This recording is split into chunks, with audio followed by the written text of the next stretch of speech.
Hello बच्चों, नमस्कार। कैसे हैं आप लोग? उम्मीद करते हैं आप सब लोग अच्छे होंगे, बेहतरीन होंगे और आप लोगों की पढ़ाई लिखाई भी बिल्कुल बेहतरीन ढंग से चल रही होगी। हम लोग प्रवेश कर चुके हैं नव वर्ष 2025 में। तो सबसे पहले आप सभी को नव वर्ष की बहुत बहुत शुभकामनाएं। उम्मीद करते हैं कि आपका 2025 बिल्कुल मंगलमय हो और 2025 समाप्त होते होते आप सबका सिलेक्शन हो जाए, है ना। देखिए 2025 जो है ना, ये मात्र एक वर्ष ही नहीं है। 2025 में बहुत सारे गणितीय रहस्य छुपे हुए हैं, है ना। आइए उन गणितीय रहस्य पर हम आपके साथ कुछ चर्चा करते हैं, है ना। 2025 को अगर आप ध्यान से देखेंगे तो इसमें बहुत सारे मैथमेटिकल वंडर है ना। बहुत सारे गणितीय आश्चर्य है, हम आपको दिखाते हैं, है ना। 2025 एक वर्ष तो है ही, साथ ही साथ 2025 के बारे में कुछ रोचक तथ्य आप जानिए। 2025 को अगर आप ध्यान से देखें तो 2025 एक पूर्ण वर्ग संख्या है जो कि 45 का स्क्वायर है ना। 2025 जो है एक पूर्ण वर्ग संख्या है, पूर्ण वर्ग संख्या, यह 45 का स्क्वायर है। तो आप कह सकते हैं कि 2025 एक स्क्वायर नंबर है ना। चलिए आगे देखिए, दूसरा रहस्य हम बताते हैं 2025 का। 2025 को अगर आप ध्यान से देखें तो 2025 दो पूर्ण वर्ग संख्याओं का गुणनफल है। It is a product of two perfect square number, है ना। आप 81 जो कि एक पूर्ण वर्ग संख्या है और 25 भी एक पूर्ण वर्ग संख्या है, इन दोनों को आप मल्टीप्लाई करिए तो आपको मिलेगा 2025। कहने का मतलब यह है कि 2025 दो पूर्ण वर्ग संख्याओं का गुणनफल है। गुणनफल 81 जो कि 9 का स्क्वायर होता है और 25 जो कि 5 का स्क्वायर होता है। जब इन दोनों को आपस में गुणा करेंगे ना सर, तो 2025 मिलेगा, है ना। और तीसरा रहस्य जानिए 2025 के बारे में। सर 2025 जो है ना, ये तीन पूर्ण वर्ग संख्याओं का योग भी है ना। 2025 जो है वो सर तीन पूर्ण वर्ग संख्याओं का योग है। कौन कौन सी वो संख्याएं हैं सर?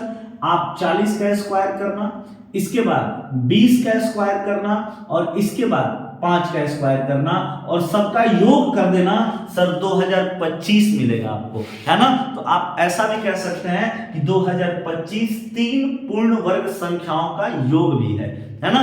और क्या रोचक तथ्य है सर 2025 के बारे में? और भी है। 2025 जो है ना, 2025 ये 1 से लेकर 9 तक के अंक होते हैं। 1 से लेकर 9 तक, 1 2 3 4 5 6 7 8 9, आप इन सब का क्यूब कर दीजिए, प्रत्येक अंक का क्यूब कर दीजिए और क्यूब करने के बाद इन सबको आपस में जोड़ दीजिए, इन सबको आपस में जोड़ दीजिए। आप जब जोड़ देंगे तो आपको मिलेगा सर 2025 मिलेगा, है ना। और बातें सुनिए, पांचवा नंबर सुनिए और इसका रोचक तत्व देखिए। 2025 जो है ना, यह तो एक पूर्ण वर्ग संख्या है ही, पूर्ण वर्ग संख्या है ही। कहने का मतलब कि 2025 एक स्क्वायर ईयर तो है। इसके पहले ऐसा कौन सा साल था सर जो एक परफेक्ट स्क्वायर था, है ना, जो एक स्क्वायर ईयर था? तो वो था 1936। 2025 जो है वो 45 का स्क्वायर है और 1936 जो है सर वो 44 का स्क्वायर है, 44 का स्क्वायर है। यानी हम ऐसे कह सकते हैं कि 1936 के बाद 2025 पहला वर्ष है जो एक स्क्वायर ईयर है ना, पूर्ण वर्ग वर्ष है ना। ऐसा हम लोग इसको बोल सकते हैं। और इसके बाद जो अगला स्क्वायर ईयर हम लोग को देखने को मिलेगा वो होगा 46 का स्क्वायर और वो वर्ष कौन सा होगा सर? 2116। तो आप ऐसे कह सकते हैं कि हम लोगों की पीढ़ी का यह आखिरी वर्ष है जो एक पूर्ण वर्ग है, स्क्वायर ईयर है ना। हम लोगों के जनरेशन का, हम लोगों की पीढ़ी का यह आखिरी वर्ष होगा जो कि एक स्क्वायर ईयर होगा, है ना, स्क्वायर। तो हम लोगों के लिए हम कह सकते हैं कि आखिरी पीढ़ी है जो यह दृश्य, जो यह नजारा देख रही है कि 2025 एक क्या है सर? स्क्वायर ईयर है। तो 2025 के बारे में हमने आपको कुछ रोचक तथ्य बताए, है ना, कुछ रोचक जानकारियां बताई जो कि गणित से जुड़े हुए थे।